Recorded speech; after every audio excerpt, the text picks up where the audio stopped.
Yeah, I think it is. I mean, there's something about at this stage of life, hearing Oh, different people share their stories, share their experiences, and to be open and vulnerable about them. Um, I think is fascinating, and I wish I'd had that perspective when I was a sportscaster. I mean, I think I was a pretty yeah. good listener, but to think about more really being in that moment with them while you're conducting the interview, I think people understand and feel that authenticity, um, and it makes for better storytelling. Yeah, for sure. But yeah, it's certainly a privilege just to be able to listen.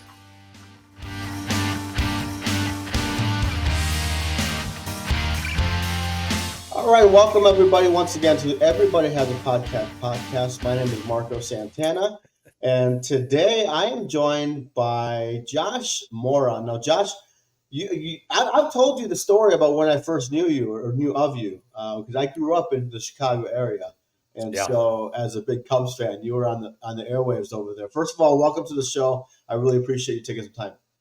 Hey, Marco, it is an absolute pleasure to be here. Thank you for having me. We'll talk, and the thing is, like Orlando, we managed together in Orlando through the tech scene, which both of us are a part of. And I think what's interesting to me is just how this ecosystem just is. I feel like it's underrated from people who aren't here.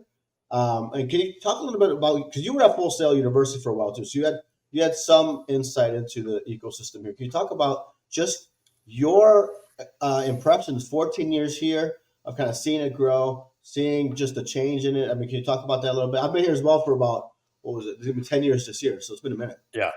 Yeah, well, Chicago, like, Right. but now in Orlando, and congratulations on a decade here. And yeah, I came Yeah. here in February of 2010, and you have it right. I came to Full Sail University for the first year ish. I worked in the administration at the right hand, largely of our COO, and one of my tasks was first to create our first sports program, which was a sports marketing and media degree, and then eventually the Dan Patrick School of Sportscasting, and then became, as part of that, became our executive director of partnerships. Hmm. And I bring that up, and it's relevant because in the beginning, Full Sail was still very much a film, audio, Right. gaming school. Pretty much that's it. We had started to expand into technology just a little bit. And my good friend Luis Garcia, who became Mhm. the vice president overseeing emerging technology at Full Sail, really built that out. And I think the administration saw the move towards technology in some of the things that the university had been teaching towards, right? Right. Technology converging with content production, whether that be in film and now virtual production and AI and all of those kinds of things, as well as tech degrees that could stand on their own. Hmm. Um, Information technology, cybersecurity, and so on. And that had a lot of appeal to people who would be taking online programs. Full Sail, as you know, Marco, but your audience may not, has both online and on campus degrees. Some of those programs they teach both online and on campus.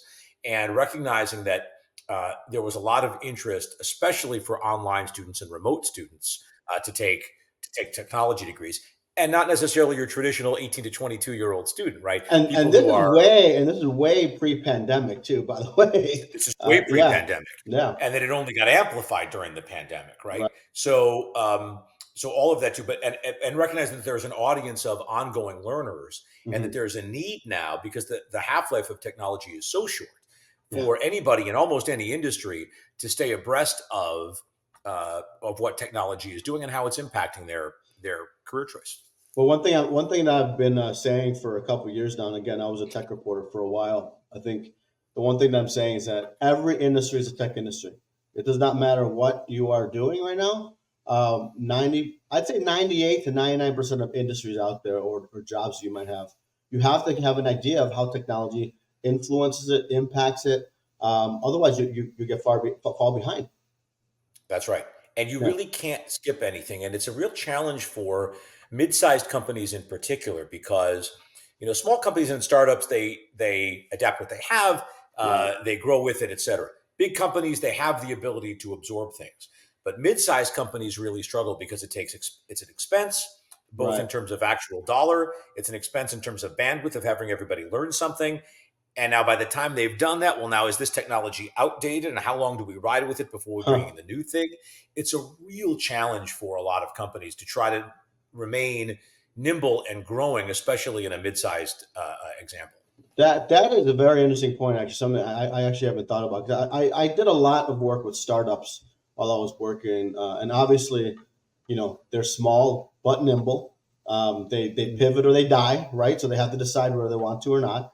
And then you have the large enterprises in Orlando. We have Electronic Arts and Lockheed Martin that, like you said, they have the budgets to withstand any sort of, I'd say, probably any sort of disruption. So there is that middle level of now you do business kind of development and consulting and things like that. What is that like for you? Kind of being able to kind of take that stuff that you learned in the academic setting and in the business setting and professional setting and kind of apply that and help out other companies. Yeah, it's a really interesting perspective to have at this stage of my life, right? I mean, No, I'm 54 years old, and I've been a professional in whatever for 32 years. right. So, my first career, I was a sportscaster. My second career, I built programs and led partnerships, and in my third career, I'm now a consultant. And it really, to answer your question, it's pulling all of those elements of my life, all of Hmm. the skills that I had innately and then trained and developed, and learned and kept learning and adapted, and bringing them all together. And those skills not only include an ability to present and Right. write as Right. a sportscaster, and to research as a sportscaster, but also to build and to network, which I certainly did in that role, and expanded that in building business relationships as the executive director of partnerships at Full Sail. And along the way, learning all of these other things, to be that partner, to find technology partners. I'm not innately a tech guy, but I had to learn about a lot of those things. And I Right. learned a lot about esports before esports, or as esports was blowing up, that I think was a big part of what Full Sail was able to build with their esports programs and their esports venues, and so on and so forth. So I think at this, I don't know that I would necessarily offer this as advice to anybody and Sure. everybody, but certainly for some, you get to a stage in your career where you kind of want to bring all of the elements together. And it's almost like going from being a short order cook to being a fine dining chef, right? All of these skills that you Right. learn along the way, how can you how can you present them in a way that still has meaning for you, serves your purpose, and is really an assemblage of all of the things that you've accumulated along the way? Well, for step three for you, that would be owning the restaurant, then, right? The third step of that That's right, the analogy. executive chef and owning the restaurant. That's right. I do not want to own a restaurant. I just Oh, trust give me. me the menu and let me eat. That's all. That's what I want to do in a restaurant. I let people use their skills to serve me when I can, things like that. Yes, I'd rather yes. not be that guy that does that. No, you mentioned your time as a sportscaster. I'd like to touch on that a little bit because it's funny because a lot of people here don't know. I used to live in Chicago, big Cubs fan, big sports fan, so I would watch the sportscast. And I saw Josh Mora on TV long before I ran into him here in Orlando. Can you talk a little bit about just what that career step in your life was like? I mean, obviously it has lent itself to what you're doing now. But what was that like for you? I mean, the excitement, the adrenaline of every day having to entertain whether you were ready for it or not. Yeah. Well, that's a really good point. I'll touch on that. I can tell you that Uh, the etymology of it is when I was a kid, I was a decent athlete. I mean, good enough to mhm. play high school golf and baseball and college hockey, What but not a position? great athlete. In hockey, I was a center. In baseball, I was a second baseman, a good hit, no field second baseman. I was center fielder. And see, that you would back me up when I wouldn't get Right. to, because my range, especially when my right, was not very good. But I knew, but I loved sports, and I Hmm. loved being around sports, and I was a good writer. And I actually, when I graduated from college, I then went into a master's program at the University of Illinois in documentary filmmaking because I liked long form journalism Cool. too. Yeah. And I worked. I had an internship while I was there, and I worked at the college at the University of Illinois radio station, and I did a lot of the reports from the press box for Right. Illinois football. And amazingly, this never happens, by the way, but a station in West Palm Beach heard one of my little press box reports. They had an opening and they invited me to apply, and I got the job. And so Huh. that's how I started my career in radio in West Palm Beach, and then I eventually Was went it into the TV. voice? Did you have that? Did you have that announcer's voice? Is that what that was, or what was it? It didn't have all of the experience. I Right. have 30 plus years later and all the scream. I think my voice has gotten better. Right. I've had Right. some training since. I don't know. I mean, the guys just liked me, and for whatever reason, and so I did morning drive sports That's awesome. and some other studio hosting in West Palm, and then I was in upstate New York, and then Buffalo for 9 years, and then Chicago for five. Yeah. And when I was in Chicago, which was certainly a peak, I got to go to my hometown Yeah. and cover the teams that I had worshipped when I was a kid. That Right. was such a dream. And I was largely a reporter. I would anchor sometimes, occasionally, right, often the Hmm. midnight shows. Um, and I covered my main beat was the Blackhawks, just as they were getting good. And in Right. baseball, I'd kind of go back and forth between the Cubs and the White Sox in the summer. And so in 2005, when the White Sox won the World Series, I was with them. In Right. '07 and '08, when the Cubs won the National League Central, I was with them. So that was like all of that was a ton of fun. But you asked me specifically, what is it like when you sometimes you don't feel it, when you're Yeah. going in, and that's part of the challenge. And it would especially present itself like when you're covering a baseball team and they're there for a homestand. They're going to be there for 6, 9 days in a Right. row, Right. and you've got to come up with a story every day. And believe me, the players are more sick of seeing you than you are of seeing them by the time Yeah. you're at game Right. 8 or game 9, and you're dying for angles, and especially because I was at a sports network, so 30-minute shows, I'd have to come up with much more than just one angle. The local guy, Right. he gets one thing. Here's the big story. Frank Thomas is hurt. What does Ozzie Guillen have to say about that? But we have to come up with that. We've got to get the replacement. We've got to come up with some notes on the starting pitcher. So there's a lot of work that has to be done within that. And so you have to go in and prepare and have storylines every day that you wanted to pursue, but you Mhm. also had to have your ears open, because sometimes the things that you were asking about might not present themselves as real stories. Uh, And some other reporter might have an angle that you would think, oh, that's interesting, or that's where the best Ozzie Guillen sound. And if you know Ozzie Guillen at all, and I know Oh Marco that you God. Oh do, yeah. but Christ, he was he was good. Soundbite. He was Walking good for three soundbite. quotes a day. He was the Right. best. Right. Um, Always had something interesting or remarkable or controversial. Um, but it could be you just had to prepare and have your ears open. I'll tell you what. One of the things that I think I did a good job of in the newsroom was coming up with story ideas. And Mhm. honestly, I think it came from because I covered sports at college as well. Like at East, I went to Eastern Illinois University and I covered college, Yeah, and I interviewed Tony Romo once because there was this yeah, big cradle of quarterbacks. That's yeah, right. he was EIU. this great longtime coach Bob Spoo was his 25th year or something like that, Yes. right? And so we went back to a lot of, but anyway, the thing is like when I used to talk to students or people would ask me about it, the reason I think like you said in sports you have to come up with an angle every day for the most part. If you're covering a beat, if you're on the beat somewhere, there is no day off. There is no off day, right? The teams may not be playing. Obviously, the day of the games, you got the preview, you got to follow, and that's Yeah. fine. But the other days are like second day, third day. So I think that did train me really well to on the news desk to be able to discover stories and things like that. So I definitely get where you're coming from there. Yeah, you were very good at that, Marco, and Mm, still are. But I think that's right. I mean, and so there's a difference, right? But when you're on a beat, right, you've got to get the news of the day and what's going on for that right. game, especially with baseball because it's every Mm, day. When you're covering yeah. another sport, you can get stuff for features that run on off days when the team is just practicing, or you Right. still have to do the news part.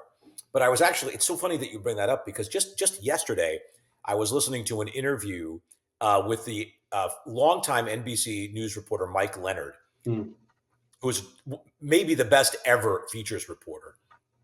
And he talked a lot about how when he came up, he was actually a sportscaster who didn't know a ton about sports. And it was easy mm, to do a profile on the star high school quarterback. right. But the better story was, can you do something about the high school quarterback's mom?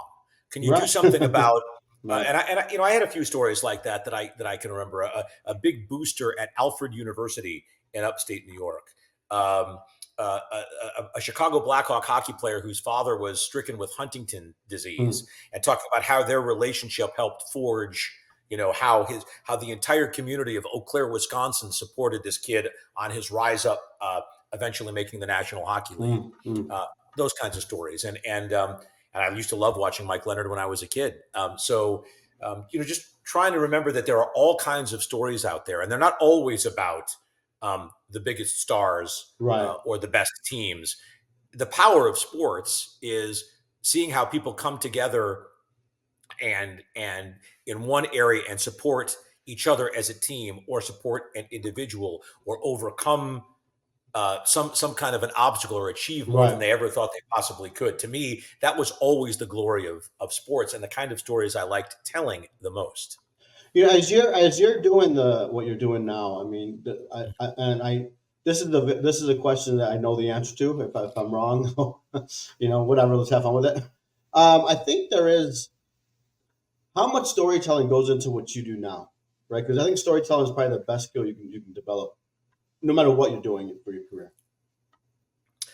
So there's a couple of ways to answer that, and it's a fabulous question. So in what I'm doing as a consultant, a lot of that is storytelling, right? It's Yeah, helping companies figure out what story they want to tell, whether that is operational or promotional, right? right, right.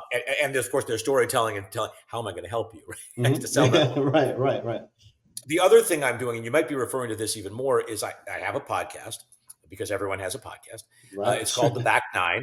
The Back Nine is a golf term, of course, but we refer to it as the back nine of life. So my Right. partner, Dennis Williams, and I, uh, podcast partner, we have it's been out. We're about to launch our fourth season as Mm. we speak today.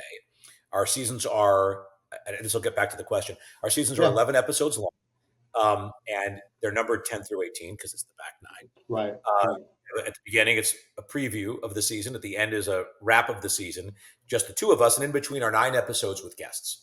And in those episodes with guests, we try to have three celebrities, three people who have faced some kind of a life pivot and Right. have a great story to tell, whether they've been successful or not. I mean, sometimes it's talking about the issue.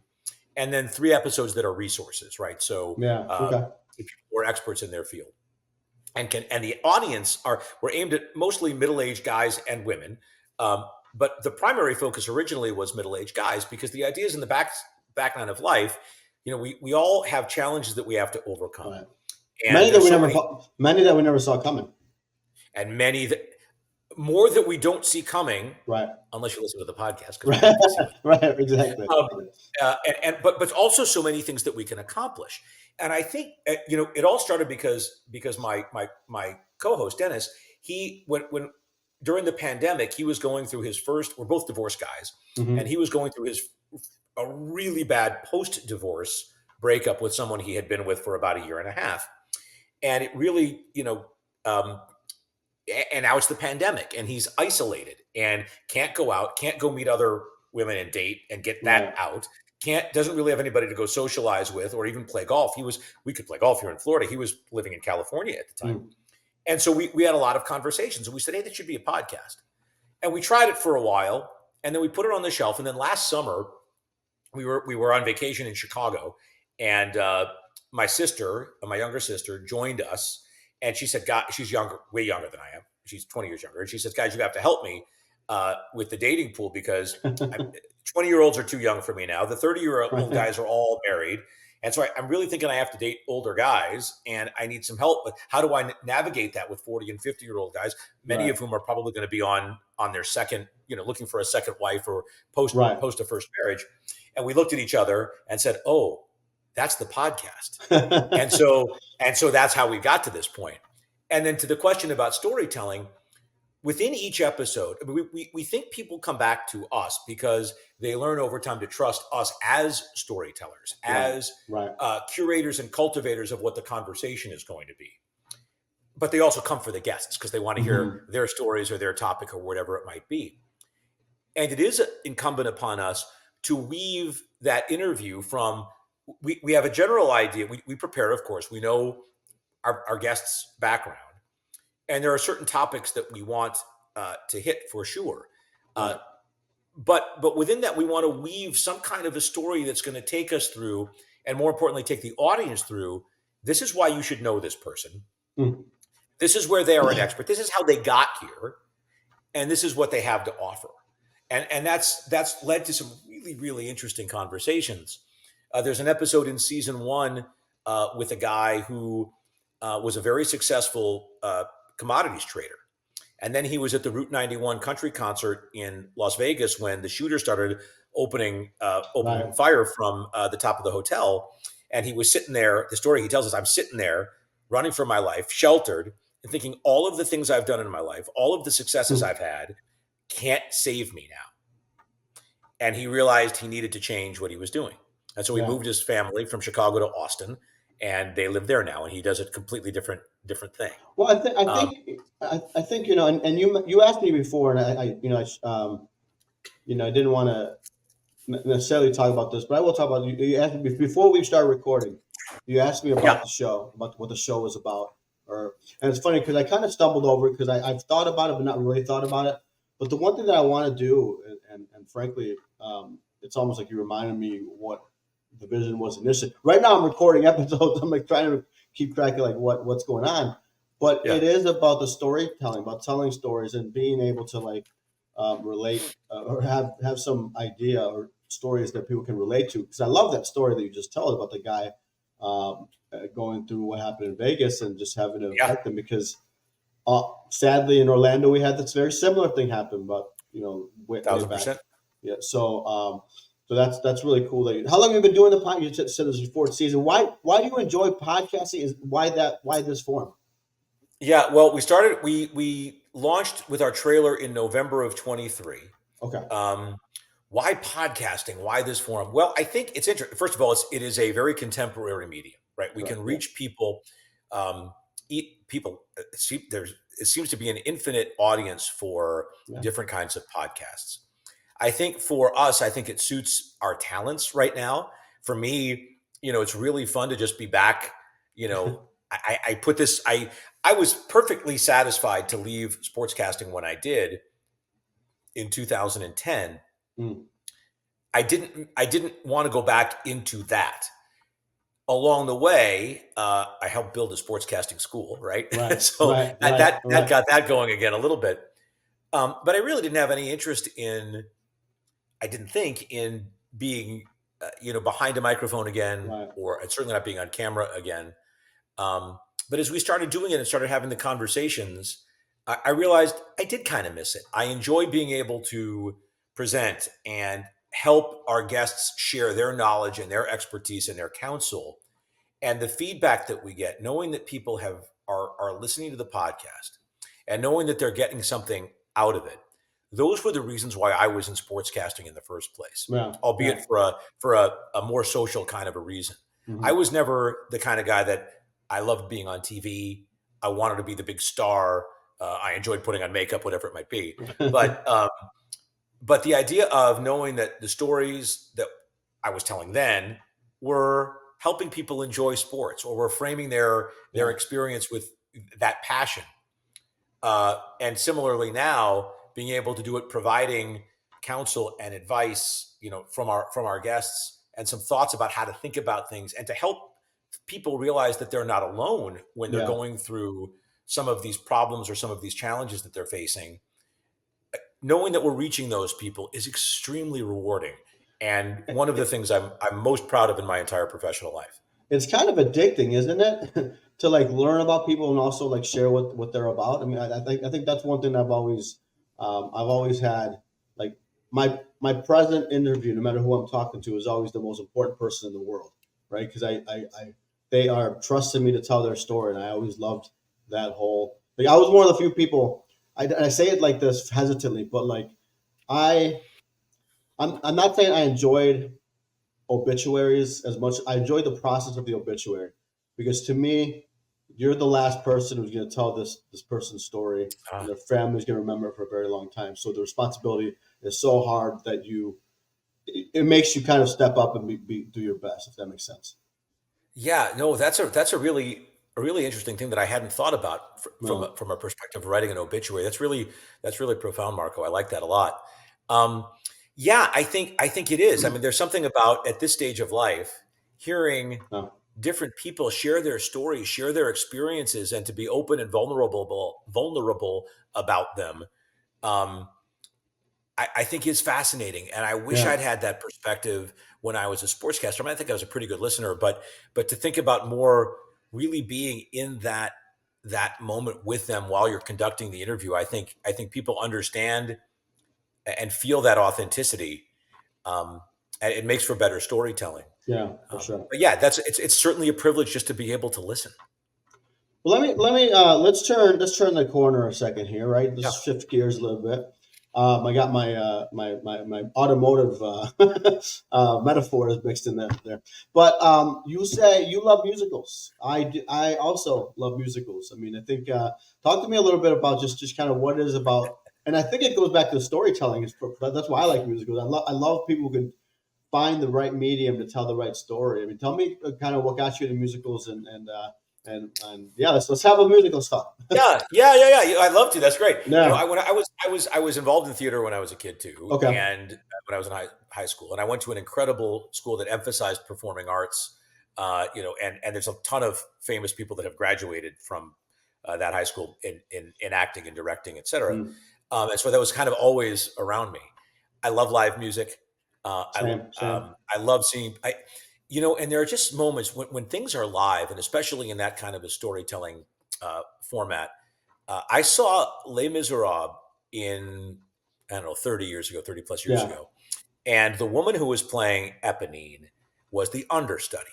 Mm, And this is going to answer your question. Eponine yeah. is, if you don't know the musical, she is the doomed, unrequited lover of our hero, Marius. Right. And they're friends, and she's pining for him. And there's this one number, it's in the beginning of the second act, where she is singing about her unrequited love, and spoiler alert, just before she dies.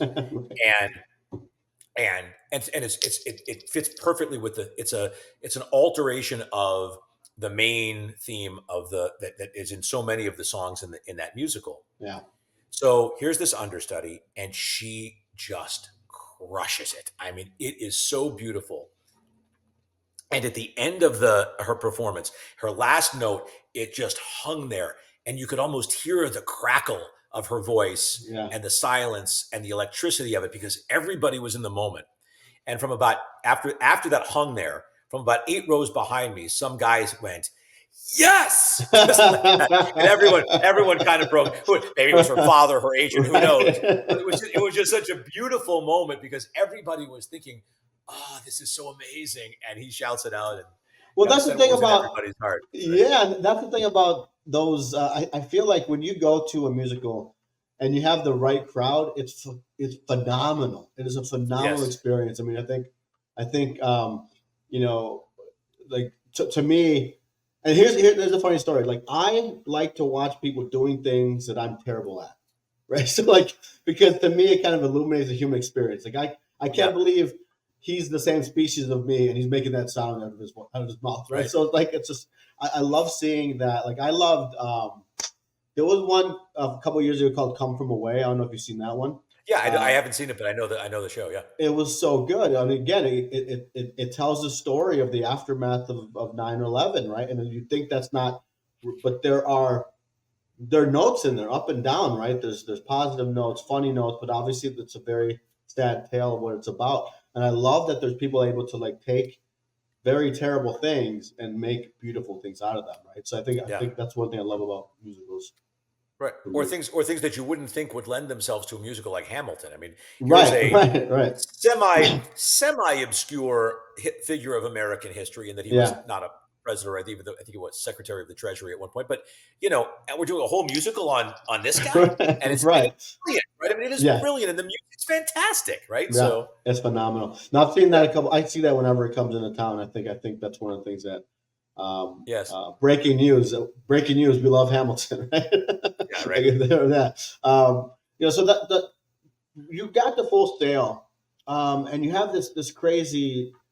They, people who don't know full sail, they are crazy when it comes to like just hardcore, very focused on digital media and that kind of thing. And now, how do you even start to begin a new school when you're obviously they hired you for that reason. but what's like the first couple things you start to do to figure out how? Because you did, like you said, down the road, Dan Patrick ended up becoming involved as well. So that's obviously a very Yeah. successful program. That's such a good question, Marco. I mean, Yeah. to some degree, I don't entirely remember exactly, but I do remember at the time that's I'm sort of half kidding there, but there Yeah. was at the time, and this is early 2010. Uh, Online education is exploding. The university is at this pivot moment where it's going to grow from a just over 9,000 students to, I think the peak was 23,000. Oh Uh, wow. Okay. when I left a few months ago, it was slightly less than that, and I don't know roughly where it is right now.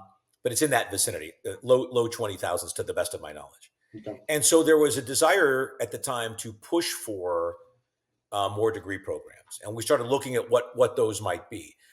Would we go into things like technology? The answer was Right. yes. Did Yeah. we want to try to, if we're going to be in things as a university that are all things entertainment, do we want to include sports? Is there enough at a convergence of sports and some of the other things, content that makes sense? Right. It Do we want to do something that is where we know there are going to be a lot of people, even if it's not our strength, like nursing? So no, not to nursing. Right. Yes, let's explore sports because we did see that option. And at the time, I was very much against doing a sports casting kind of a degree at that time because I knew instinctively the industry was changing a lot. And it didn't make a lot of sense for us to be teaching towards anything that was maybe going to be replaced or non existent. And so we came up with a marketing degree, a business Mm. degree that could leverage all of the other things that we were teaching in content, right? So how can they become good marketers using content, creating promotion, social media, et cetera? And so that degree was successful. And then it was a few years later when Dan's people came to us and said, hey, we're thinking about doing, maybe could we build some courses? And we Yeah. kind of looked at each other and said, we're not thinking big enough, largely enough. Let's create a whole program towards sportscasting because there's nothing that's that direct for sportscasting. There's great journalism schools, but nothing Right. that's exclusively sportscasting. And that at the time, then in 2015, when we started to put that together, then it made some sense. And that degree has, in part because of Dan, in part Hmm. because of the school, in part because of the program director, Gus Ramsey, who is essentially the dean of the school, who has put a lot into it. We've been able to build this incredible program there. You know what? You bring something up that I think is interesting. That's you had a certain vision, and then dance people came in and said, can we make it bigger?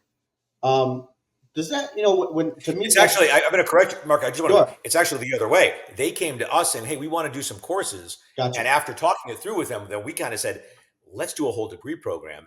Yeah. And Dan and his business partner, to their credit, said, oh, that sounds fantastic. Well, tell me about that because I think there's a lot of people who have ideas, have plans, they want to do something, but they don't think big enough. Sometimes they don't I think there's entrepreneurship. Like everybody in the world is a freaking entrepreneur right now, right? But not everybody has the time to put into it or whatever. But like I think there's one thing way back in the day, you should be like if you envision it, it's going to happen. Obviously, that's not how it works, but you have to have that big vision in order to ever get to that big place. Can you talk about that a little bit? 'Cause you guys, like, I mean, hell, this is a more appropriate question, right? Because you guys said, "Can we make this bigger?" Yeah, I think so coming at it from an entrepreneurial point of view, if it's your vision, right? You're starting with your vision. Yeah, you want to be able to take that as large as you possibly can. Like have the big vision and Yeah, start to put it together. And then I think the key is start putting money aside, right? If you think it's something you want to do, if it feeds your passion, find time to be able to cultivate it as a side hustle to start, right? Whether that's right. doing a few things here. I mean, Marco, for all I know, you want to build a podcast empire, but it's going to Yeah, start with you. Let's launch one. Let's launch mine. yeah, Let me right, get my right. name out there, right? You could do that with a lot of other things. Start with a side hustle and save some money so that there comes a time when you can take that leap um, and move into something and then maybe grow it larger from there. You'll know people I tend either they'll know the time to take that big step, or the world, the universe will kind of shove them into that opportunity Mm-hmm. with a series of events or whatever it might be. Um, and so it helps to have started it because it's very hard to go from 0 to 60. But if you can go from 0 to 20 or 0 to 30 while you're Right. also doing something else, that gets the momentum going. Often because it does take some time, even if you have the best idea in the world, it does sometimes take time for that income to start coming in from that. Right. So if you Right. can start to derive income even before you leave your main gig, you can give yourself a head start. I used to say I teach high school students every summer, and something I tell them about is like I use the same analogy except I say like 0 to 1, right? Go 0 to 1. Mhm. You'll eventually get to 60. I mean, I think that's the key is like you just have to start. I know I'm not the only one saying that's a lot of gurus, quote unquote gurus out there saying the same thing, and Yeah. I think that's just really just amazing that like what we are where we are now when it comes to like being able to start something is so easy. All you need is a phone, basically a phone and internet connection. You can start Yeah. something, and if there's an audience, someone's going to find you, right? I think that's right. And, and obviously you need some money to help support you, whether you get that Mhm. on your own or you crowdfund, you kickstart, you find investors. Right. One of the things, both in my position at Full Sail and as I've gone off on my own, as I've come across others, one of the things I've noticed is entrepreneurs don't always know when is the right point to move on, to sell, right? When you're Yeah. getting that Yeah. investor money. And so I've seen a lot of people lose an opportunity because they think they should only give away 5% of the company, but the investor's providing all the money and wants more than 5% for that, right? So Right. you have to find that balance and you have to be comfortable with knowing when that point is to say, I want this investment money and this partner, and this is the time when I'm going to give up part of my company to Right. be able to do that. And a lot of entrepreneurs struggle with that because they've had the idea since it was just a figment of their Yeah. imagination, and they put a lot of work into it. And so I've seen a lot. It's a very common problem to see where entrepreneurs don't know when to let go of Right. that control. You mentioned something earlier that I wanted to touch on a little bit, and that's your adaptation to technology, right? I Mm. think it's because we are men of a certain age, right? I'm right in the same kind of age group, right? So the thing about it is like we lived in a world up into our 20s where technology wasn't as crazy as it is now. Then the internet blew up. Like I like to say, I lived half my life with the internet, half my life with the internet. So there's a perspective there, Yeah. I think, of like what it was like before the internet allowed so much of this. Can you talk to me a little bit, just when you look at technology and how it's growing and how we're now looking at AI, AR, VR, all the R's, just seeing how that's kind of affecting business in general. I mean, to me, it's just amazing because I remember what it was like way back in the day. Not to sound like I'm 80, I'm not 1,000 years old, but just from your perspective, just seeing technology affect not just sports broadcasting. That's a big part of it, but just in general. I mean, we're here face to face, and we couldn't do this 20 years ago, right?